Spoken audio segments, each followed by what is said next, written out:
Yep.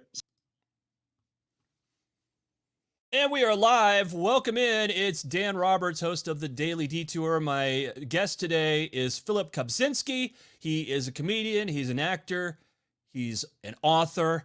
And although he doesn't hold a degree in this, to my knowledge, I consider him an expert in the field of medicine. So welcome, Phillip Kopzcynski.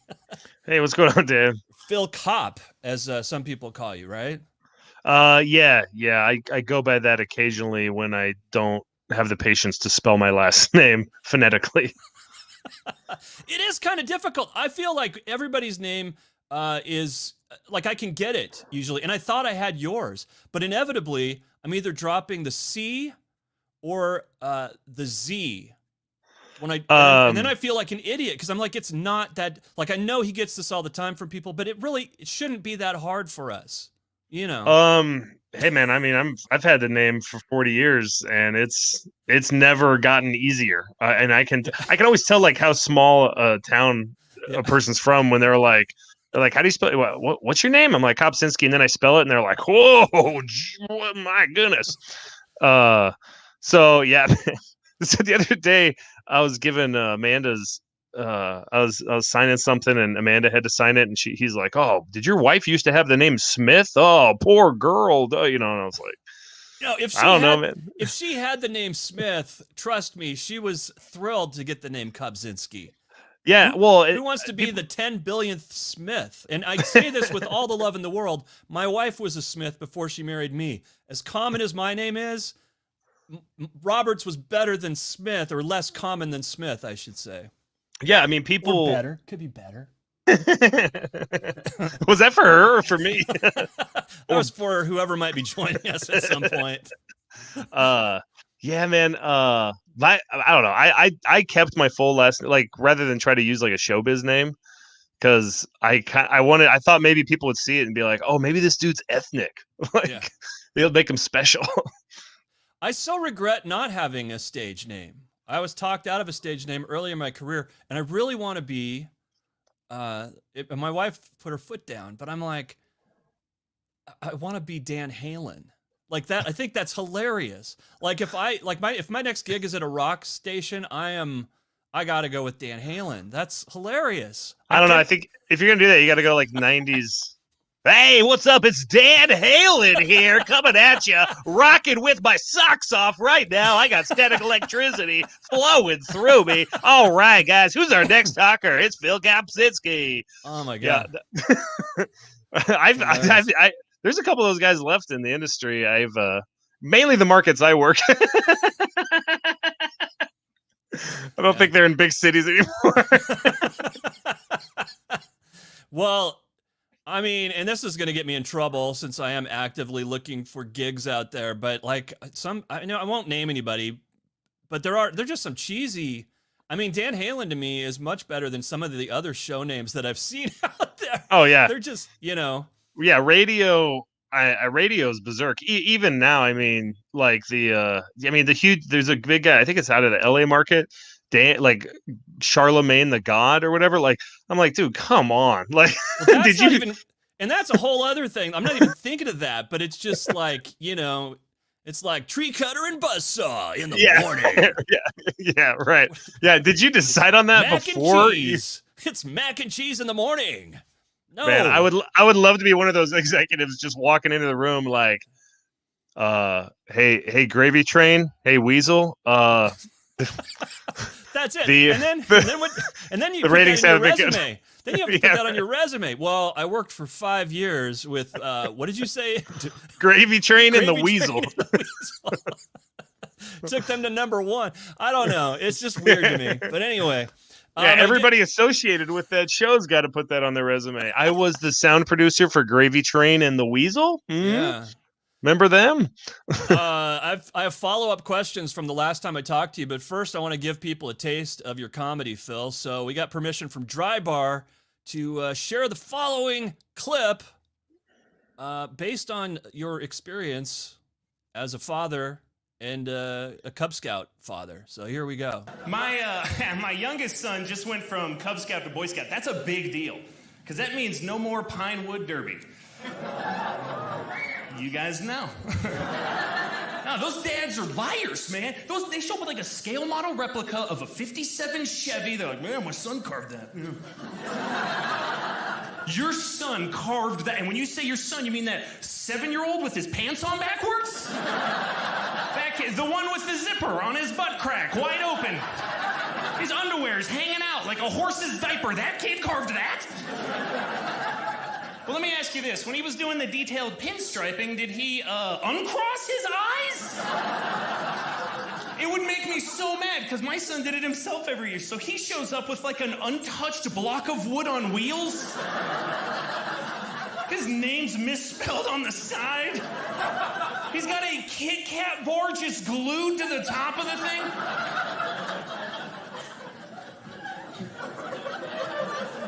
But he's proud, you know, because he built it. And he knows no matter what, win or lose, we're going to sit down as father and son after that race. And we are going to eat the roof of that car together.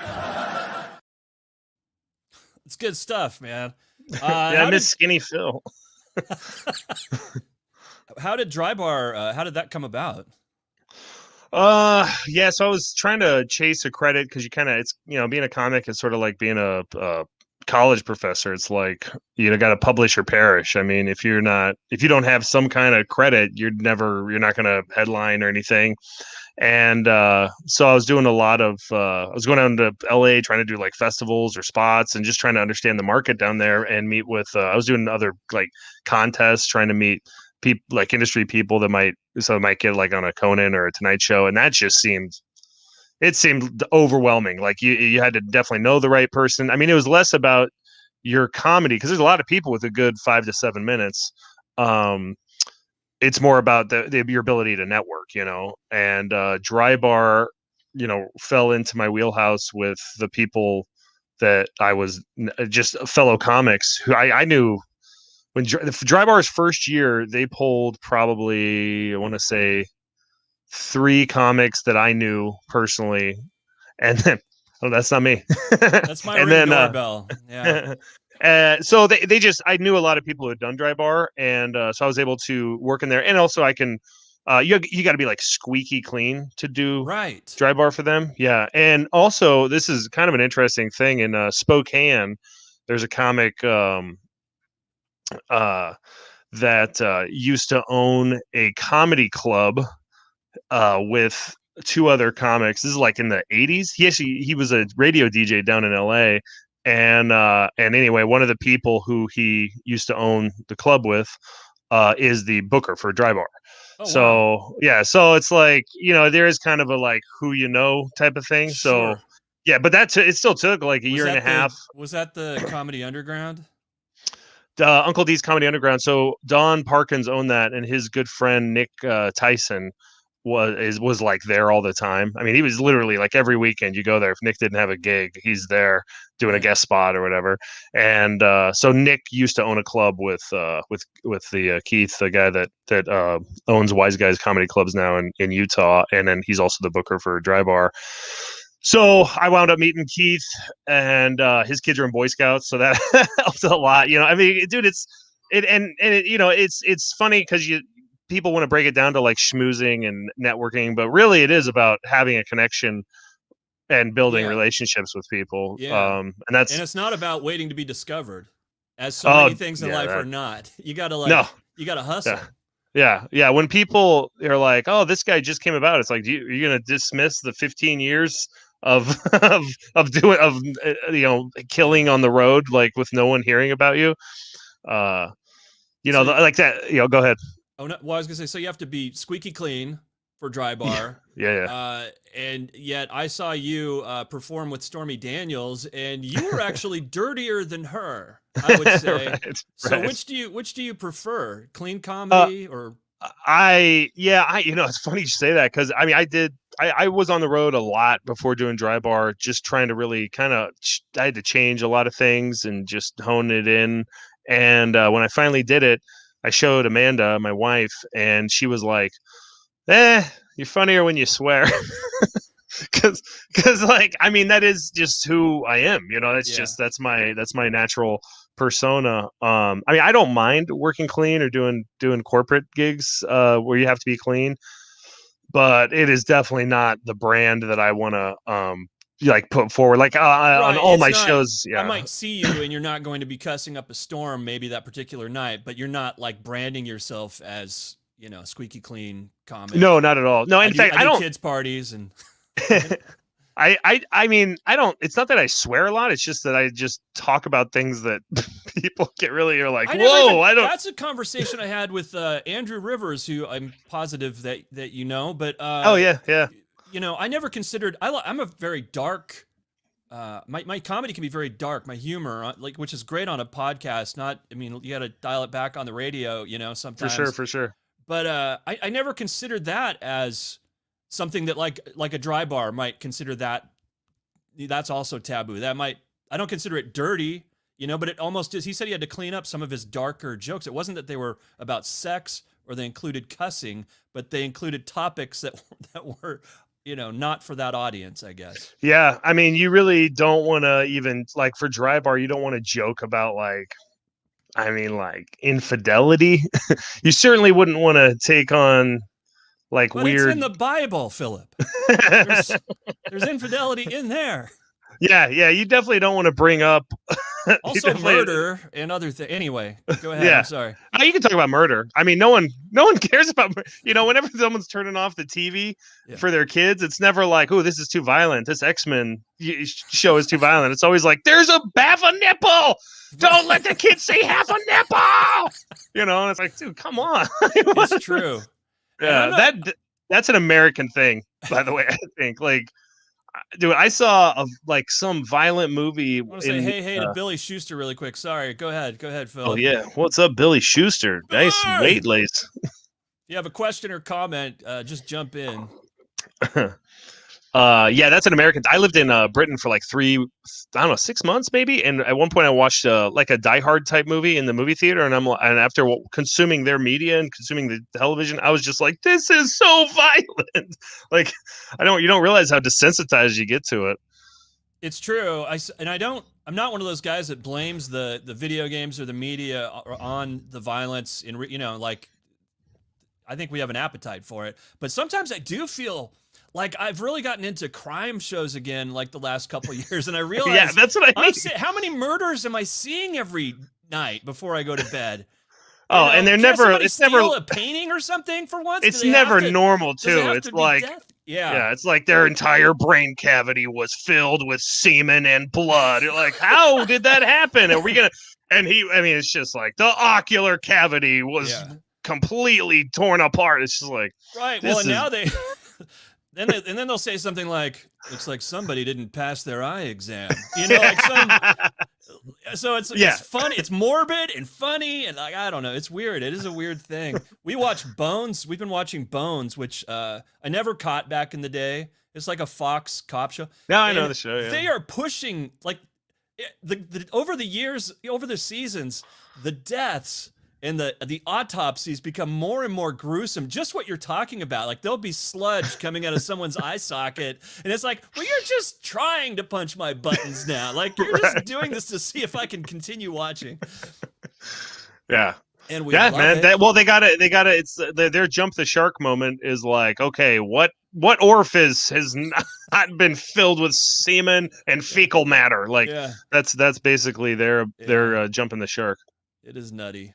And what kind of serial killers? Go ahead. What? Well, I was just like, what kind of serial killers are they trying to recreate on those shows? Can't you, like, doesn't someone just ever just shoot someone? Yeah. I love it, actually. I love Bones because it is so gruesome and it is also very funny. And it's also got heart, Phil. It's got a lot of heart. Always ends with a warm fuzzy after putting you through that. But I do, because it reminds me, like, I used to love horror movies growing up. And like, their special effects team is top notch on, but like, I actually love seeing what they come up with, but it also makes me laugh at how disgusting it is. You know? What I like is a lot of people watch those shows like the last thing they do, like they're in their pajamas, a lot of times laying in bed, and it's just like, oh, this is relaxing. This is how I'm gonna. No, this is like my meditation before I fall asleep. My wife and I, and that's how they schedule them. But now we can stream and program our own nights. So my wife and I, we always have what's called a palate cleanser. You know, we got to watch a comedy or something warm and Yeah, fuzzy right. after all that. You can't just go to bed after, and you really can't go to bed after a cliffhanger show. Like its gruesome end hasn't resolved anything. Oh, I know. I can't sleep. That's kind of what I hate about like modern television watching, because I'm like, listen, if I'm gonna like this show, I gotta spend a whole week. This is my weekend. This is my whole weekend now. I the time with the kids, done working out, done. Like I'm just gonna sit here for 8 hours and watch half of the entire season of Sopranos or something. Yeah. So I'm going to backtrack because I'm so jealous that you lived somewhere else for 6 months. You got to live in the UK for 6 months. Yeah. What I was like 20. Yeah, I was like, yeah. So it was like I did. Dude, that's how you do your 20s. Good for you. So it was. Well, I was 20. I think I turned 21 while I was over there. So that was really anticlimactic, because as soon as I got there, I'm like, I can buy all the booze I want. Okay, this is great. Yeah, because they're 18 over there, Yeah. but they kind of don't care. The beer is stronger. Oh yeah, for sure. Especially when you're 20 and you haven't spent a lifetime. You can pop open a Miller or something over there, and it first of all, it tastes better for some reason, and then it's stronger. Well, it's imported. And I'm a craft beer guy, but honest to God, man. Yeah, they're another animal over there. They're normal beer, and I can't even think of it. I mean, there were so many brands of beer. Well, it's like craft beers now in the U.S. Yeah. So after a while, I just like point, but they'd serve it like room temperature, which is, you get used to that. But that's like, if you want a cold beer, you got to order like a Guinness or get cans of beer and throw it in your own fridge or whatever. It's a whole different culture though. Like when I was over there, I went to Ireland. I didn't go to Britain, so I didn't experience the warm. Oh yeah, they serve it cold there. Yeah, it is where they their pub culture in the UK is like, when I was there, they closed down at 11. You would like 2 a.m. even on the weekends. It was like only like hardcore dance clubs that would and they had to have their own special license. Yeah. So everything would close at 11, and I'm not kidding you. I was in a small town, probably smaller than Spokane. It was Norwich, about 3 hours north of London.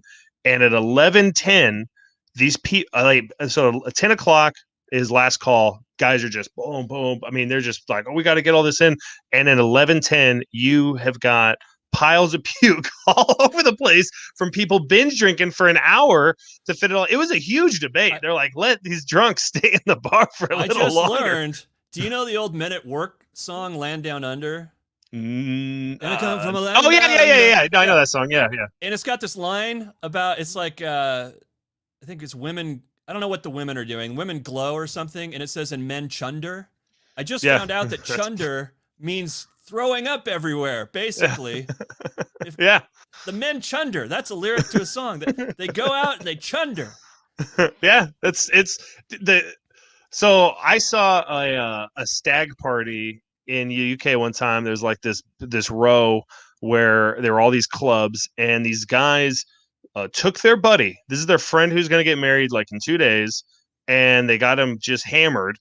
And then they took him out into the median in the street, tied him to a pole, like to where his hands are kind of handcuffed around, and then his feet were handcuffed. And then they take his pants off. They wrestle his pants off, so he's no pants or underwear, buck naked from the shirt down. And I mean, hundreds of people are just watching him while he's buck naked, drunk. He's fumbling with himself, and then like all these women were coming up to him, and I'm like, oh, good, they're gonna help this poor man. This is so messed up. And all they did was take his shoes off and then take pictures of themselves with him.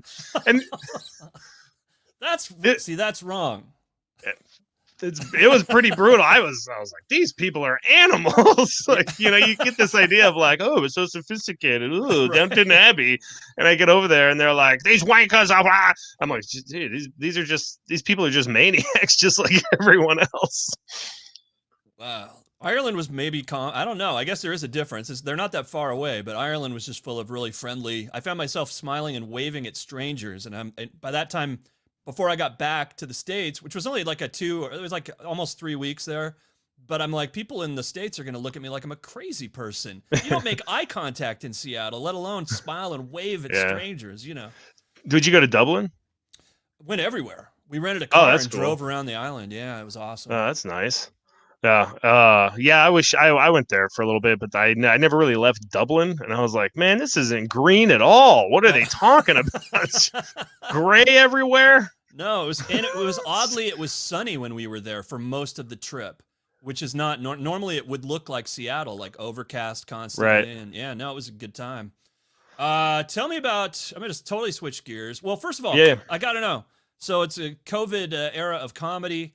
And I know that last time we talked, you were going to do a show in the wild, wild west of Idaho, is what you called it, which was a comment that got a texter all riled up at both of us for some reason, just so you know. But which was, they're like, you guys stay in Washington with your COVID, and I was like, I mean, we were locked down, and they did have stuff. It wasn't like a completely inaccurate statement, but anyway, you were going to perform at some club called the Honey Social. Yeah, the Honey Social Club. Yeah, How did that go? And what the hell is great. that? It went great. They actually, what was fun, I mean, this isn't funny maybe, but so I don't know if you know this, like in so Coeur d'Alene's wide open. I don't know if you've been over there. It's I am a hermit. I live in I actually, after this, I'm going to lock myself in a display case. I just don't want out. Yeah. Yeah, I saw you cower when your doorbell went off. Like, someone? Yeah, and then I just well, I thought it was an invasion or something. Then I remembered it's just somebody stealing a package off my porch. So it's all good. Anyway, yeah. So it went good. But if you haven't been to Coeur d'Alene, it is wild. I had a friend of mine from Seattle come open for me, and he was like, it was like culture shock for him. I mean, he was looking around like, this is like time travel. I'm not used to this. I don't feel good because they're not like we're doing, like we just in Washington, we just bumped up to like 25% capacity in certain counties. And that's kind of like a big deal. They, by law, they never, some places aren't even doing like social distancing over there. So no masks, full capacity. It's wild. I was calling it, I was like, man, this is seductively irresponsible over here. Cause you can just go over there and just forget about coronavirus, forget about everything. That's the name of your next podcast. Seductively Irresponsible with Phil K. That's dude, awesome. It was a ton of fun, but yeah, for about a week, I was like, I should probably isolate. I was whatever it is, 10 days. Yeah. My buddy that came with me, I mean, he was so freaked out. He just went out and got a test because he's like, I have it. I know I have it. I know I have it. He didn't. Yeah. But what's funny, the act that was going to be there the next week lives in Idaho. He wound up getting COVID, and they stopped doing comedy. So he's fine. But that is hilarious, Phil. He wound up being fine, but there's no way. As soon as I don't think I'll relax. I don't think my butt cheeks will open again until I get the vaccine, and then I think I'm good. And you could still get it, but at that point, I don't know. At some point, I gotta pull the bandage off and re-enter society. But until I get that vaccine, I think I'm sheltering. Yeah, well, I'm scared, I've been hanging it. Well, so my friends that were going over to Coeur d'Alene, well, they all got it over the summer. Oh, so the fact that they got it though, and then they recovered, I'm like, well, I can hang out with you guys. So, because you guys are safe, you got it and you recovered. So I'm like, right. I'm not gonna catch it from you. You guys can't get it, right? It's my so I've been hanging out with them, and one of them is like a 23-year-old young comic who we were skiing together up at Schweitzer, and I'm like, oh yeah, coronavirus is nothing, and I'm brave, and even though I'm 40, I don't care, I'm out here. And then he ran into a bunch of his friends, and I'm like slowly slinking away, like I don't know their medical history, I'm not as brave anymore. Yeah, they don't. That gets buried in the news that we hear about COVID, but they do recommend that slightly older people hang out with young 23-year-olds on ski slopes drinking craft beers. And they weren't craft. Breathing their hot breath on each other. That's I gotta say, it's been so I performed in Idaho, Montana, Oregon during coronavirus, to varying degrees of responsibility. Sometimes I've gone into situations have been like, yo, this is not safe, I shouldn't be doing this. Washington just opened up to do small shows with like 6 people, and that is by far the safest I have felt during the pandemic doing comedy. And it's fun. Like What is that like to do stand up for that few people? Is that like which gets your butterflies in your stomach going more? That or like a big crowd? Man, I don't know. A bit. I mean, it's I don't know. It's all like the things. Somehow I don't know. It's more like excitement usually for me if I'm doing a show. If I'm doing a bigger show, like if I'm doing a theater or something, it's more.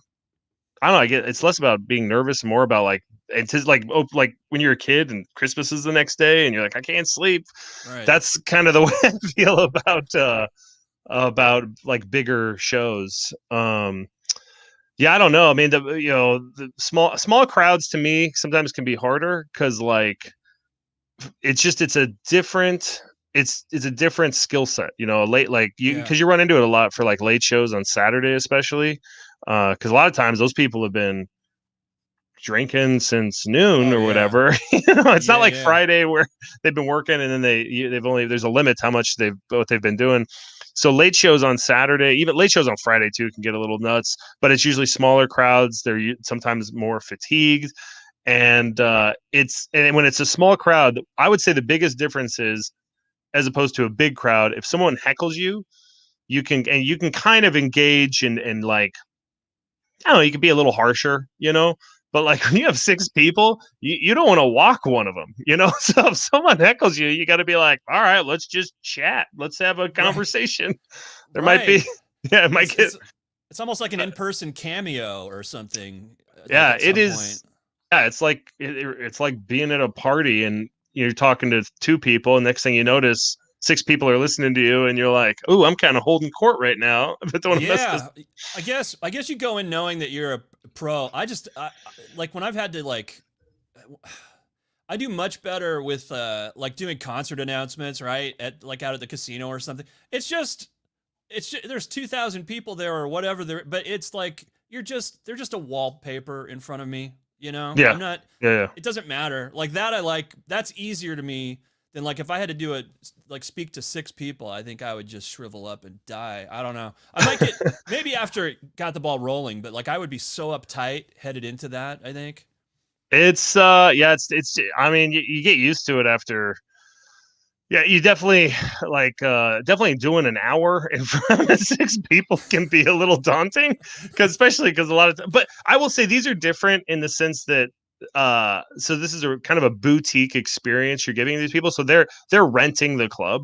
Yeah. They're like, yeah, for whatever it is. And so they're very invested. I mean, they're invested financially. This is like what they're doing with their time. And right now, a lot of people, this might be the first thing they've been doing in like, 9 months or whatever, how long, Right. however long things have been shut down in Washington. So it's almost like they're almost an easy audience because they're so grateful just to be doing something.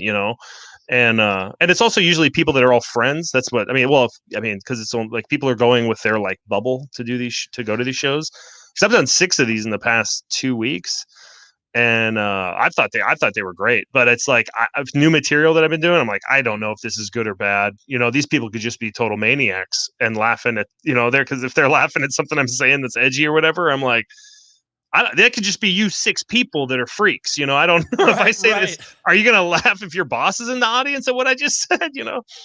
So it's, but I've an liked interesting doing thing, though. I don't know if that discredits the joke, though. That is an interesting thing, though, because it really does, like certain jokes perform better with certain audiences. So then how do you know what to cut out? Like, yeah, I guess if you perform in a packed club, and that joke doesn't work, it doesn't work. But it's just repetition for me. It's just repetition. I mean, to really understand like what I would want to put on an album or like, I mean, that dry bar stuff, like dry bar, for an example, all that stuff I'd probably been doing for a lot of it, like 3 years, just as in my set over and over and over again. And a lot of times the first, 5 minutes that people put out there somewhere is something they've, done hundreds of times at different, open mics and clubs and for their gigs and whatever. So it's I don't know, man. I mean, it's definitely a grind, but then, every once in a while there is kind of the feel of like, I know this is going to be good. Just like I hit one out of the park, like right away, yeah. I look at stand up as like there's classical music or jazz. Some people kind of finesse it note by note. And then there's like jazz musicians who kind of like, well, this is the basic structure, but it's going to be a little different every time, Right. Yeah. And I definitely, usually I feel like I'm doing better if I'm more like the classical, like if I'm change a couple words this time, change a couple words that time. And I just kind of whittle it into what I want, I feel like it works better that way. I mean, I guess it depends on the personality, right? The Oh yeah, charisma, totally. the timing, whatever. But I like a joke that's like, this is funny because this is perfect. Like Seinfeld, like this has been crafted Seinfeld's definitely a classic. Yeah, classic rock music or classic. I mean, sometimes I hear classical. people say fun, like I'll watch a special and I'll hear them tell their stories, and it's funny and everything. But I feel like it could be funnier if it wasn't just. There's a lot of unnecessary words. You know what I mean? Like yeah. I don't know. I prefer old school a little bit, I guess. But funny's well, funny. I mean, they both have existed for a long time. I mean, everyone I mean, like a Dave Chappelle is very in the jazz category because I've heard that he'll tell the same joke, but it'll always kind of the energy will be different, and it's like he almost needs to have that that sort of weaving. Like there's an energy to saying something different every time, Sure. And it loses that energy. But like Chris Rock, like his every single word, gesture, intonation is like almost like a script. He actually did a special where he cut it, and it was him in different gigs, but it was him like carrying along the joke, and the joke was happening seamlessly even though it was cut with him performing it in different venues. Right, so the background changed or whatever, but his outfit, his background, yeah. Like so, but like he was even like walking with the same stride. I mean, it was pretty wild. Is this the tambourine one? No, it was one like 10 years ago. A while back, yeah. Yeah, but it's but he's another guy that's like every word and he's got so much intonation, like that that his intonation is even like just the exact same every single time. Yeah. That's interesting. I want to head back to the mountain because you said that you did 150 ski runs. Oh last month. What was that about? Do you have a death wish? What is it really wasn't. It wasn't that bad. I rode my bike a lot this summer, so my legs were in good shape, even though I was like fatter than I've ever been because of COVID. We're all a little larger than we were a year ago. Dude, I got thickness. I saw my butt in the mirror and I'm like, "Hun, you got to take some notes. You got to get one of these."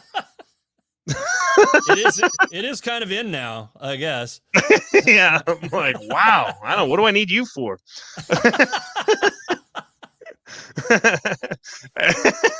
I'll just grab my own butt. This is wiggly. So my legs are in good shape. And I wanted to, I don't know, I've always wanted to like just have a kind of a fitness goal, but around skiing, because I try to make goals around working out and I'll stick with it for a week. And I'm like, I don't know if going to the gym for me was part of my routine. And that is the one thing I'm just like, I can't justify going back to the gym. That to me, I'll get on a plane before I go to a gym at this point. Your fellow gym goers weren't being careful before there was right. You know what I mean? Like, I'm Planet Fitness. You don't have to tell me, man. That's where homeless people go to shower, dude. I was worried about getting tinnitus. Now I have to run a disclaimer. This program, these are the opinions of the guest and not the host of the show. Man. Dude, I have definitely seen people who are they were training to overtake the rich in Planet Fitness. Planet Fitness sometimes looks like one of those Al Qaeda training videos. How so? Just dudes with like long beards, but they're like, it's a different kind of long beard. It's like a full white beard and like a weird mustache and like maybe a dog with a handkerchief that's like, it's a service dog. No, it's not. You just came in from the corner. When are we turning the corner on the long beards? It started with the Abe Lincoln beard, and now it does seem like the terrorist. Oh, dude, beard. Yeah, I don't know, man. I don't know what it went from, like a manageable thing to like a Duck Dynasty. Yes. I can't work around conveyor systems anymore because I might rip my face off. It went from barbershop quartet to that to Duck Dynasty. What is happening? And these are young people. These people don't understand that they're never going to look prettier than they are right now, and there are no photos to prove that they were ever good looking. Right. It is wild, man. I mean, to see people who are like, man, like, dude, I know this dude that so at Starbucks you can get like a cup. I don't know if they still do this promotion, but if you get a cup, you can like between like, I don't know, like 1 and 4, you can get like a mocha refill for like $1 or whatever. Or you can get you can get their drip coffee for free if you bring in your cup from earlier in the day. I know this dude that is he's a successful contractor. This guy owns his own business, runs his own jobs, crazy, wild, burly beer. Walks into a Starbucks, he's like, I got this earlier today. And they're like, yeah, right. You pulled that out of the garbage can. Get out of here.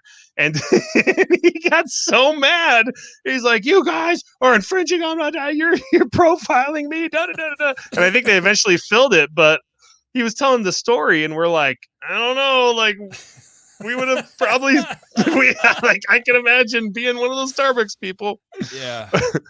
That was before though that they changed a lot of policies to where like they don't kick people out anymore. Right. It is weird though, because that was a thing. We all have that bias in us, and like in Seattle, I used to joke like it was tough to tell like a billionaire from a homeless person because people would dress very casual, which I love. But if you bumped into them and they were talking to you, you might freak. There's no way you would guess they were like the CEO of their company or something. Oh yeah, I mean, so. One time I was at a party, and it was an orthopedic surgeon and a bunch of surgeons from like the hospital that Grey's Anatomy is at. They were all there. Yeah. They were drinking and listening to music and having a good time. And they rented a duplex, like a lower unit in a duplex. And they're like, yeah, I think our landlord's going to come around here pretty soon. He was working and had to go take a nap or whatever. And so at about 10 o'clock at night, this dude comes down like outside and then knocks on the door.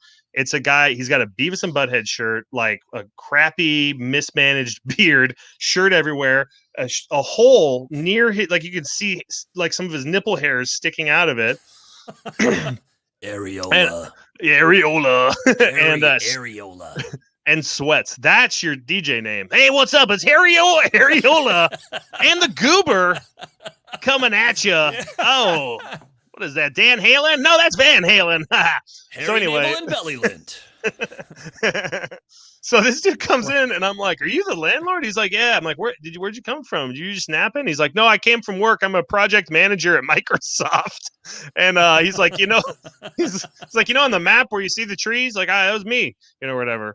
And I'm thinking about moving to Paris with Google next year, but I don't know if they're going to meet my offer. I'm like, this guy. I know. I've met people when I lived over there. I feel there was a couple times where I met people that could have changed my trajectory, but I didn't give them the time of day. Like you'd meet them at a party, like, and you're just like, you're full of crap. That's right. Like how can I get away from you as fast as possible? Yeah, and yet the guy selling, like lotion at the mall is dressed up in a suit. So that's right. Where I have no idea.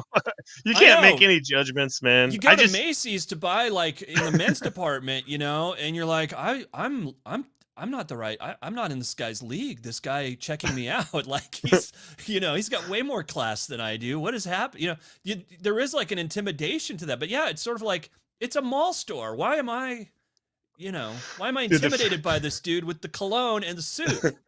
The first gig I ever did, because when I started doing comedy, I was like, man, all these other starting comics like dress like garbage. They just look like trash. They're going on stage with like ripped jeans and their hair's all messed up. And I was like, I'm gonna be like an old school guy. I'm gonna dress up for my gigs.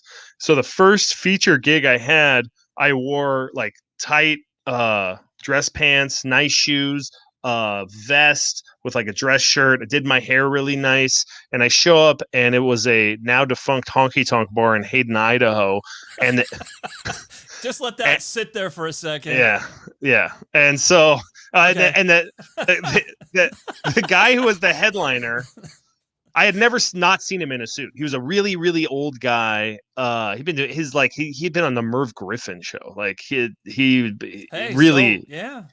So I'd always seen him. Killer. That's a reference for my older viewers, listeners, whatever. So he shows up and he's wearing like a sweatshirt and jeans. And I've never seen this guy like not in cologne, full on 3-piece suit. And I was like, is he going to change? And he's telling me about like how good the meal is here and all this. And he's not changing. The MC shows up who had a lot more experience than me. And he looks at me and he's like, oh, you messed up. They're going to hate you. And, man, I showed up and they basically, I don't know, this is a podcast, but I don't know if I can say this. You can say anyway anything you want. Okay. So this gig was basically just me getting called a faggot for about 25 minutes by all these So, dude, these guys. No, you didn't. You're saying. I mean, somebody called you that. So yeah. Yeah. No, and I was, dude. It was so wild. One You're woman. Saying they use that kind of language at a honky tonk. Can you believe such a thing? This was 2014. And so these. Was fun. At one point, this woman was like, "You got a little bit in you. You got a little bit of whatever in you." She said, "I don't want to say it again." No, we get it.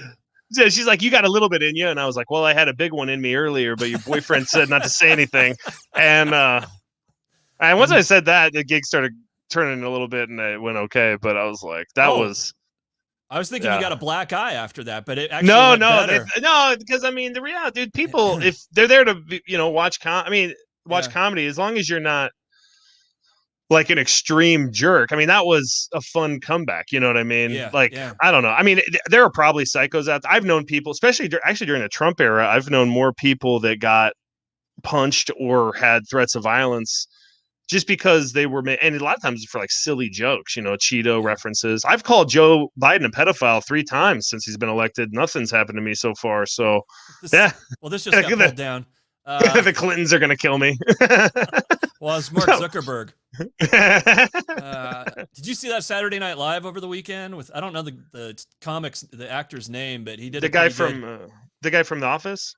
No, well, yeah. Is that the one? Yeah. Kopczynski, but one of the SNL guys who's the guy that played, I think he played Donald Trump. No, he played Eric Trump for the last 4 years, but he did a Mark Zuckerberg that basically just consisted of like being afraid. But it's like as soon as he did it, you recognized it's like that is what he looks like when he's I always wonder if on Saturday Night Live, if some of those the people that like when an administration changes, there's got to be some of the people that work at Saturday Night Live like, am I going to lose my job? Like I can't. Oh, for real. I just honed in my Rudy Giuliani. Back to the look, the dress. I could tell you, because I just heard a conversation about this too. I could tell you who is probably has the best defined look of a female comic. But I'm not sure who the guy would be. And you used to have Rodney Dangerfield with his tie, right? Oh, that's a thing. And you got Jerry Seinfeld, who's like a jeans and a suit jacket, tennis shoes. Now he's dressing up like his last special. I don't know if he wore sneakers for that, but like Natasha Leggero for female comics. Yeah. She's, shabby chic or glamorous. Like she's her character is kind of a snob. Right. Kind of bitchy. And she overdresses she dresses like she's going to the symphony, not to tell jokes in front of a crowd, and I think that's smart because like her brand, she's gotten acting roles similar to that character that she does on stage. Well, it feels like the idea was that you could always get away with more if you look really nice, I will say John Mulaney always looks really sharp. Yes. Yeah. He's always, but I work about sharp. I mean, I think it's a persona thing, For sure. Yeah. Because 300 guys in suits is just as generic as 300 guys that look like they didn't shower this morning and for sure. Yeah. Still wearing yesterday's clothes. Yeah. I don't know who the rising comic is or how do you even feel about that? The about idea like of finding your persona and sticking with that kind of look. well, I mean, like that's, standing you know, out. Which like, you well, did. there is a so the idea of doing stand up is like it's just you and the crowd, and the sort of old school like jokes are really, if that's not who you are, you know, if you're trying to do a Rodney Dangerfield type act, but you're you know, that's sort of hard to get away with. So now it's so much about being like just as genuine as possible and like selling who you are. Yeah. But then, you know, along with that comes like, well, who am I? Right, exactly. And it's a tough like, thing, dude. yeah. Yeah, that's a tough. It sounds stupid, but that's really tough to figure out. And I don't think a lot of people know. I mean, honestly, if they're asked like, "What is my brand?" You know, Right. they Right. don't whittle it down far enough. Right, and that's the hard thing about that was the hard thing for me, you know, doing the dry bar, because I didn't want to necessarily be a dry bar comic because they are so associated with being like squeaky clean, family friendly comedy. Yeah. And I mean, realistically, if I get to do whatever I want, I mean, you know, I'm definitely like saying some pretty messed up stuff on stage, like sort of like you know, wildly intellectually chaotic type ideas. And Yeah. so yeah, I think there has to be a really nice marriage between like how you look, what you're saying, and even the way that you use your voice. You know, like it all kind of has to coalesce into something. You know, you know, there's like a, can't think of this guy. I think his name's Joe List, but he's kind of a small guy with like glasses. If he came Yeah, out with like that's Bill, his name. I can hear you know who he him. is? Yeah, Yeah. So absolutely. if he came out with like Bill Burr energy, people would be like, this doesn't make sense at all, you know? Right. Yeah. So it's it really just there is kind of a honing your persona on stage, but ultimately, you know, like that process. Some people they're there right away. You know, Right. if you're the hayseed from Kentucky and you're wearing overalls and you're like, Yeah. man, I feel weird out Well, here. that Like would be the that's other. who So you that are. would be. I'm not into that, like his stuff, and nothing against him, I guess. But no, you just described somebody, and now I'm having like my elder moment or something here. The hayseed from Who, Kentucky. I yeah, think I no, described but about the five big. people. No, I know. Oh, cable guy, Larry the Cable Guy. Oh yeah. I mean, that's But like that's a well defined persona right there. right, but that you know what's funny is like but that yeah, that's kind of not him, but it is a genuine character. Like his real name's Right. like my last name. It's like His a name is Polish last name. Lawrence Everside the Third. I would love that if he ever came out like, well, I came up with Larry the Cable Guy due to the proletariats of the Fornicate, American South. Would you like a spot of tea? Right? No, he doesn't have a Southern accent in real Really? life. Yeah. I didn't even know that. He used to be like hey, what's up everybody, you know, type of comic in the 80s.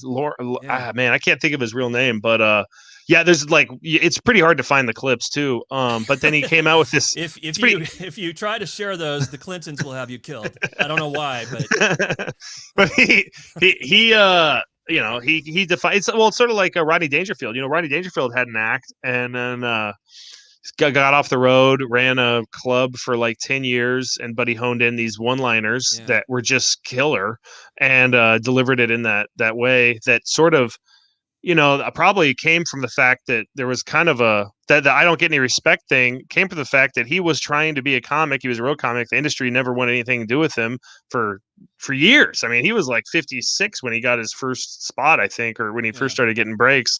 So there's still that a whole chance. like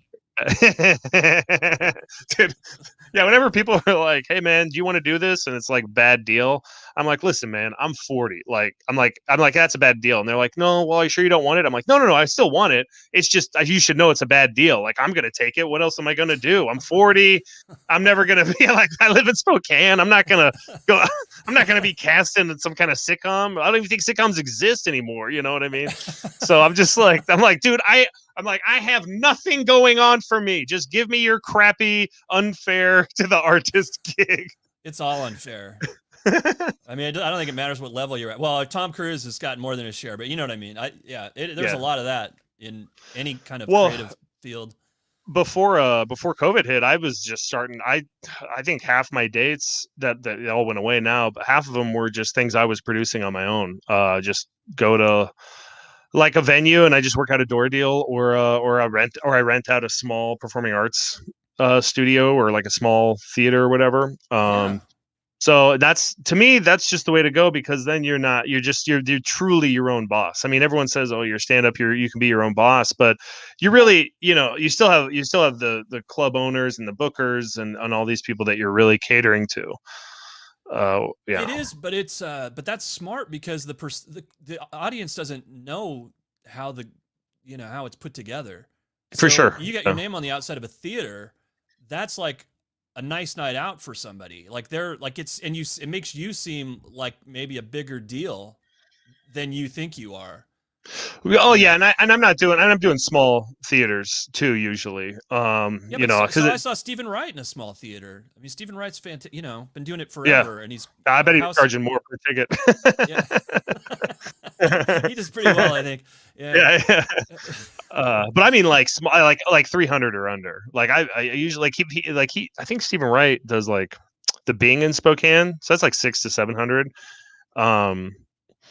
But like, yeah, if I can find venues that are like 200, that's a great wheelhouse, because I can usually market it on. I used to be able to do all my marketing on Facebook, but now with the 2020 election, I think Facebook's become so toxic. I'm like, man, are people still even really using it the way they used to? You know what I mean? Yeah. Like, I don't know. We'll see what happens. Yeah, I'm going to promote I got a gig in Wisconsin in about 2 weeks, and we'll see how it goes. I'll promote that. And, but no, it's not like anybody's coming out because they're like, oh, nobody's like, hey, that's the guy from Dry Bar.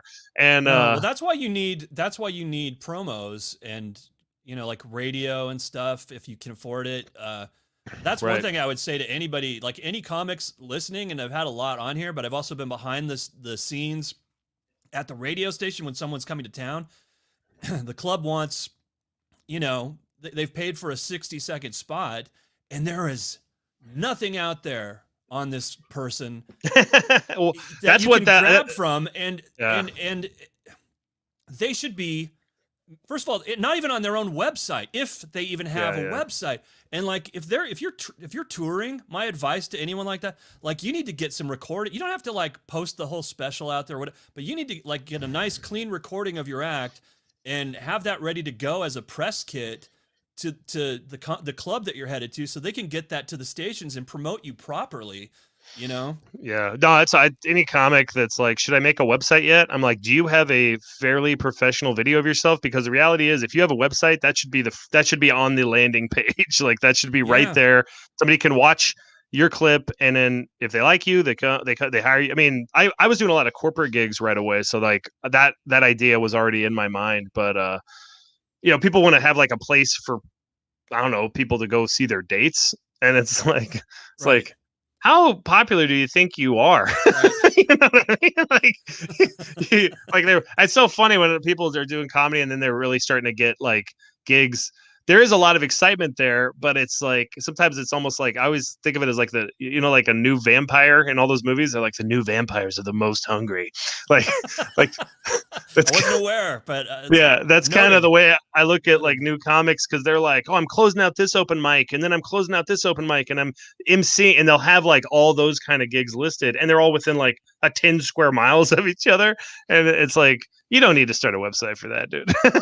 Like, there's not people that are like, oh, you finally filled this need. Your next gig is in Appleton, Wisconsin.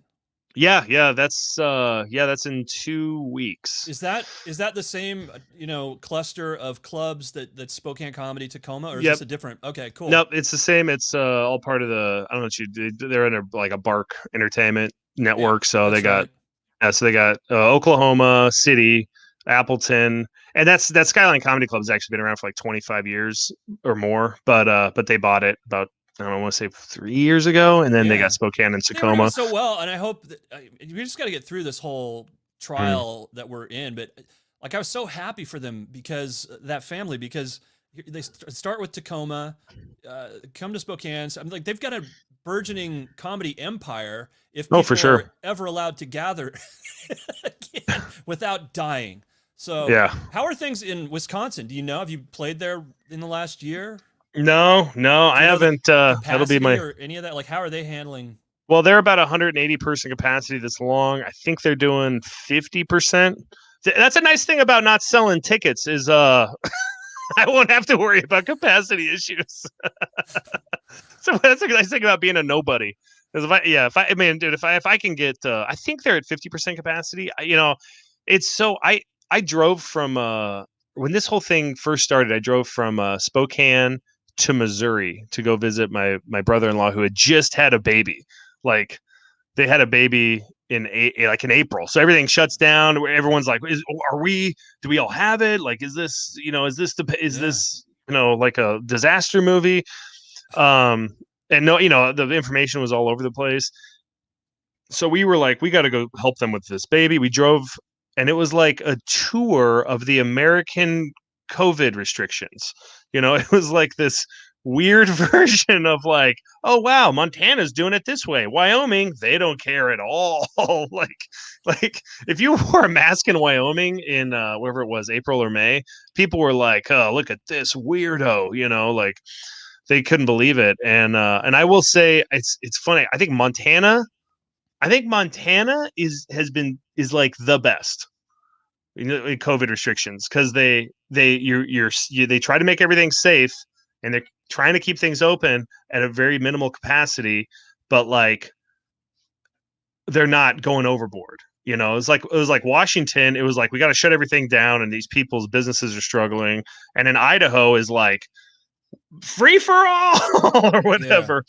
Yeah. So again, it's not the opinions of this podcast. Yeah, although I saw plenty of advertisements on my television telling me to come to Coeur d'Alene, come to Idaho. Man, it's funny. Nothing's changed. And you can go to a water park in Idaho, man. Like it's wild, dude. Yeah, like water parks were already. I mean, I guess maybe if you were a water park person before, you already were battling E. coli. So like, what's one more thing, Right. I went to. I mean, when I was Oregon, it was good too. But Oregon, you think of Eastern Washington and Western Washington as being like two different, very, very culturally, very two different. Man, Oregon is like Portland, and then the rest of the state is just that is like two different worlds when you're in Portland, and then when you're in like Bend, Oregon, or whatever. Well, it is probably like Seattle versus the rest of Washington. Yeah, but it feels even more pronounced there. Like and a lot again that it's almost like that whole I-5 corridor, and then you go over to you go across Ellensburg, and you're like, and it's just a different world, man. And that's Can you move a little bit to your right? Yeah, how's this? Oh, the poster. The poster. You were trying to hide that. How big is that poster? Because that's mind blowing. About 5'5". It's a ways back, dude. I don't know. Yeah. And you don't want that. You're not the egomaniac that people might assume from this image right now. You want that down, but your wife won't allow it? No, yeah. So this was this small theater in Tico, Oakdale. It's like a 200-person theater. It's been around forever. They found me and they were like, come and do a gig. And it's such a small theater. I showed up and I'm like, oh no, did we not sell any tickets? They're like, no, they're all next door watching the game. And she's like, she like goes outside. She's like, hey guys, come on, tell everybody the show's about to start. And people left this like bar, and a few of them were like carrying crock pots and like plates of like cookies and stuff, and then they all set it out all over the table, and it became like this community affair.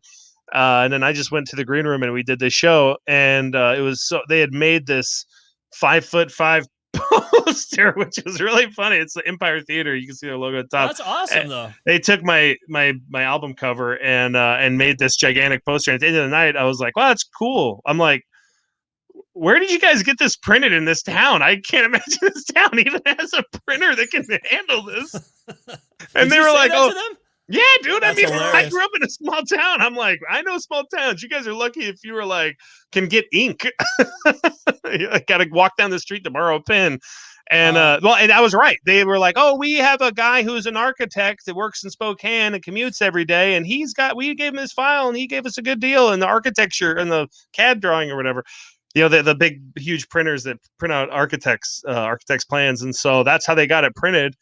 And they rolled it up, and they're like, "Do you want it?" And it stayed in my office for, I don't know, a year. And then Amanda found it because I was going to throw it out, and she just thought it was hilarious. You can't throw it out. Yeah. Yeah, my mom does that stuff too. Like every once in a while, if she comes over to visit, she'll hang in my house like old like awards that I had. I thought your mom was hanging in your house. No, yeah. My mom hung herself a year ago on the ceiling fan. I wasn't going that dark. I just twirling around for a year. I can't take the poor girl down. Oh, every time we turn on the fan, the overhead fan, it's. We're like, why couldn't you have at least eaten a bunch of candy beforehand? Make it fun for us, Mom.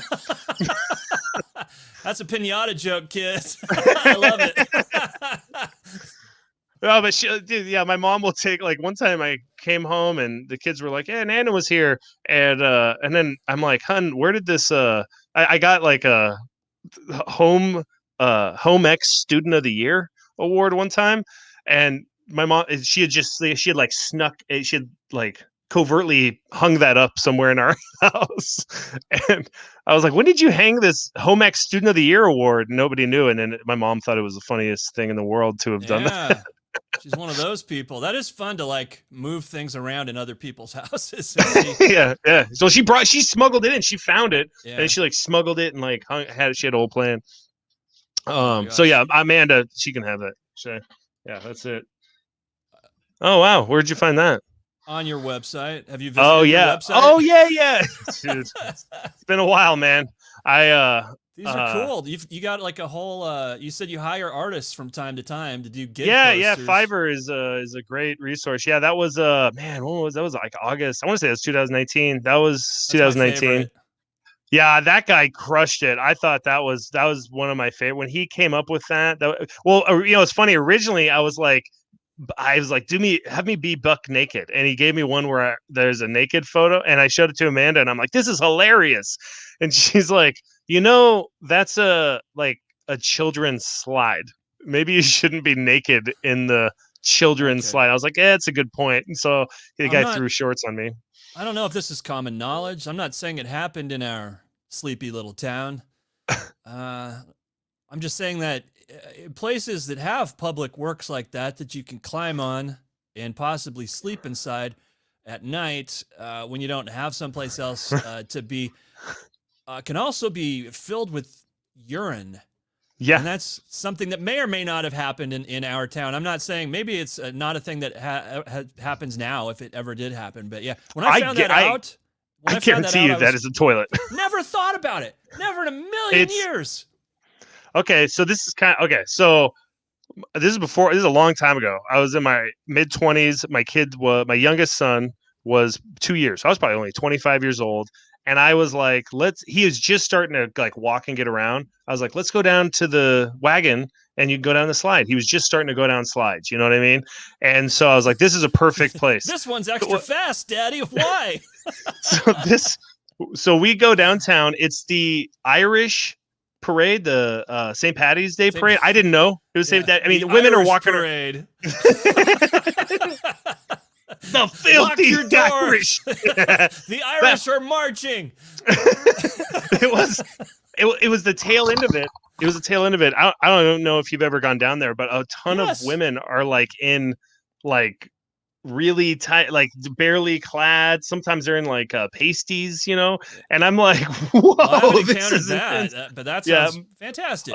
There was like, it was 1 o'clock in the afternoon, and I remember there was this really drunk lady wearing like a tube top, and her boobs were just falling all over the place, and she's like falling down because her high heels are so high. They were green boobs. Yeah, I mean, they were trying to fit into a green piece of clothing, and they were not doing a good job. Yeah, they were getting these knockers were getting into a fight with each other because they were trying to escape. Shamrock shaped. Well, I felt lucky either way. And so we go to the slide, and he's like, and he's starting to climb on his own. He's like, I'm doing it. I'm like, this is great. You're doing it. And we get to the top, and some dude had taken a dump on the platform, and I'm just like, luckily it was in the corner.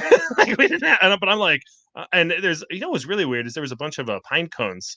And I'm like, is he burying it, or is that what he wiped with? How crazy was this person? Yeah, it was a giant squirrel. Dude, this thing was bigger than a squirrel. Yeah. All right, It's a Hanford squirrel. And if a squirrel pooped that out, it would just look like a snake shedding its own skin. So I go to the slide, and I'm like, please don't let there be like a brown streak down the slide. And I get there, it's fine. He goes down. He's like, again. I'm like, no, we're leaving this place. There's full of sin and crap. They don't show any of that on the come visit Spokane commercials or the landing page, the homepage. Oh my gosh. I got to let you get out of here. I do want to play one of your sketches here. And we were talking about your tour of America, kind of. And this is the differences between states. In this case, it's the difference between the cities of Seattle and Spokane. It's the West versus the East. And this is among the many sketches that you post to social. Man, it was so much better out here in the 90s. Like everywhere you looked, it was all like just grunge. Man, I remember in the 90s, that's when it was awesome to live here. Everywhere you look, it was just like a farm. I think the probiotics in this kombucha have really sort of helped the enzymes in my gut. This loogied up Snapple makes me shit good. I feel bad about eating eggs, but if I'm going to, I'm gonna get free range. Once you have eggs right from a chicken's butt, you will never go back. You gotta wash the shit off. Hey, I'm gonna get tickets to Beyonce. Hey, Jeff Dunham is coming to town. Okay, kids, there's a junkie over there. Did you wear your needle shoes today? We don't want any more pokes. Oh man, there's a junkie over there. That's my junior high girlfriend. Hey, Carol. Carol. Oh my God, that guy has a gun. Guys, move, go. Oh my God, that guy has a gun. That's the Glock I want for my birthday. I'm gonna get my name engraved in it. I'm gonna shoot it at the sky. Are you kidding me right now? Just listen to another podcast, I guess. Are you kidding me right now? This is ridiculous. I don't know any of these people. Where did they all come from? This is why I live here. I live here to drive. I want to drive. Move! Pretty dang accurate. I don't know any of those people. That's the thing I loved about living in a small town. When people leave a small town, they're like, who are these people? I've never met these people. Like, that's how easy. That's why conspiracies can flow so easily, because they're like, I don't know who voted for him. I mean, I don't know anyone who voted. It's like the world is more than just this 375 person town.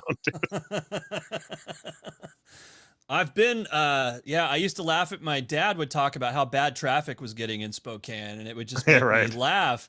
I think it is worse than it. I mean, there's certain streets like Division, sure. And you can get being parked when you're supposed to be going. Never going to feel good. Doesn't matter if it's 200 cars or 1,000 cars. It just sucks to be stuck in that kind of traffic. But if it becomes part of your daily lifestyle, that's when you really. Seattle's. But a sick part of me, it'd be like, I mean, you gotta you're not gonna change it. So you're like, hey, I get to listen to that audiobook now. I'll finally finish that podcast today, because that's the only way you can deal with your situation. Well, I've always thought the people in Western Washington that had the sweetest deal was people live in like Bremerton, who take the ferry over, and then they're like working right in downtown Seattle. Yeah, because I was like walk or bike or something onto the ferry. Yeah. You just chill in that ferry for 40 minutes and read a book or listen to a pod or whatever. Do one of those puzzles that are just endlessly never done on the ferry. I always thought that was the way to live in Seattle, because Bremerton's still pretty, or at least was cheap a couple of years ago, but it's way cheaper than living in Seattle. But like your commute is way better than somebody who lives in like Bellevue or Redmond or something like that. Yeah, I made the mistake of 25 miles from my job. That's not that far. That's doable. Oh yeah, take dude, 25 minutes. 2 hours later, you're like, every day. Yeah, it's horrible. This is available, I think, on your Oh, website. that's an old. Yeah, That yeah, is. yeah. Yeah. It's a different cover now. Wow. Did I give that to you? Where did you get that from? I think we paid for it. We like to support our comics. Oh, that's so funny. Do you mind? Actually, you know, I'm in my office right now. I can show you what the current. Can I show you the current Yeah, absolutely. one? Yeah. All right. Phillip Kopzcynski. Follow him on Facebook. You'll get more of those videos. Sticks it to both sides. That's what we like about Phil. Yeah. Okay, so the current one, it's like this now. Comedy with Friends. It's got before I could start It's not like this. You're no, saying it's that's totally different. That was actually kind of like a test thing that I did, so I could sell it. But the artwork that finished it. So I used to do a show where I was before I had like now? Well, it's my show or the No, the book. I'm just being. Oh, I'm no, just same being a book. dick. Same Okay. book.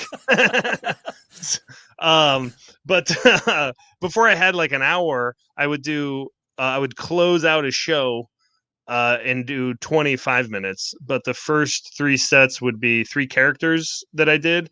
One was like a transgender redneck.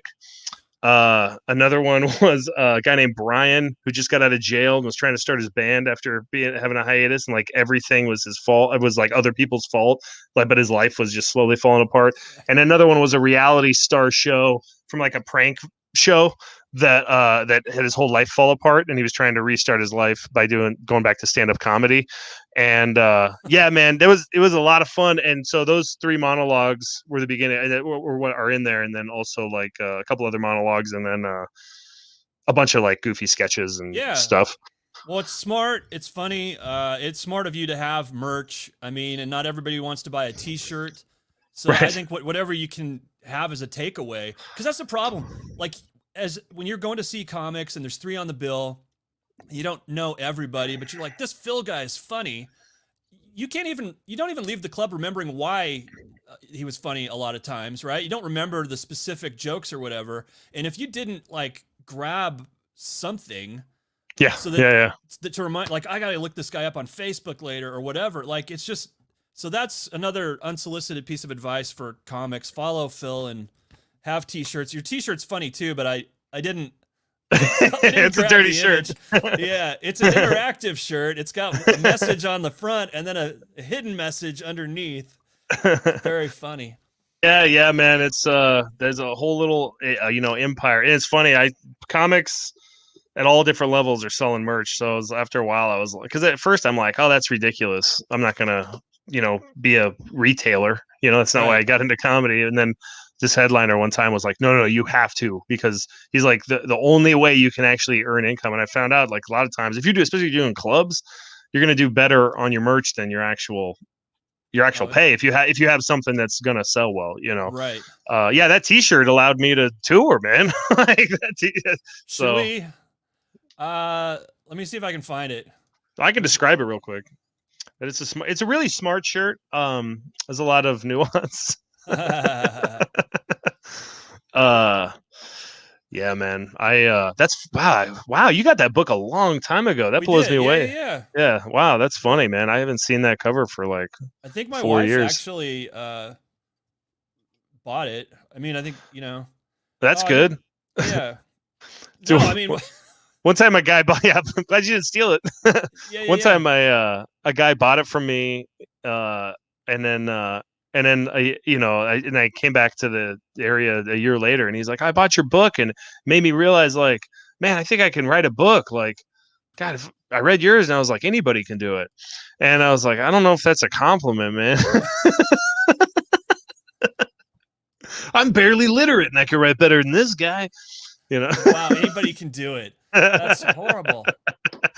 Well, it's funny. I have so many like drunk conversations with people. Yeah, so if you can't see that, it says, oh, there you go. Yeah, I don't quit when I'm tired. I quit when I'm done. And then you flip it up and it says, this shirt is about giving head. Yeah. Yeah, man, that shirt. It's funny. It's so funny. That shirt made comedy profitable for me. I've sold a lot of those shirts, dude. I'm probably going to move on to something else now. Yeah. Is it a unisex shirt, or who's buying the shirt? It's funny. I would say a lot more women buy it. I Yeah. kind of thought dudes were going to buy it as a joke. A lot of guys buy it too. I'd say it's a lot closer than what you think. I wouldn't say it's 50-50, but it's a pretty even thing. It's always funny because a lot of real big dudes buy it, which is pretty funny to me. Like, yeah, I always sell out a double XL. Like, it's the quickest. Okay, where can people find you, Phil? Phillip Kopzcynski on Instagram, and TikTok is where I really post the most stuff now, just because it's the most fun. And you can find me on Facebook, or you can listen to my podcast on any streaming service. It's called Dangerous Loner with Phillip Kopzcynski. Everywhere. Oh, Dangerous. I get it. At first, I thought it was LOANER, and I thought that's funny, but no, it's like, like you're in some dangerous rent-a-car. I don't know what. That's so bizarre that my mind went there instead of the obvious place. But. No, Dangerous Loner, mainly because my acting agency, that seems to be what my look is. Those are all the roles I get. We'll discuss that next time. That's awesome. Yeah, sounds good, man. Yeah. All right, man. Well, hey, thanks for it's good talking to you, Dan. Hope you stay safe, and maybe we'll see each other in real life soon. Take it easy. Cheers. I hope so. Bye.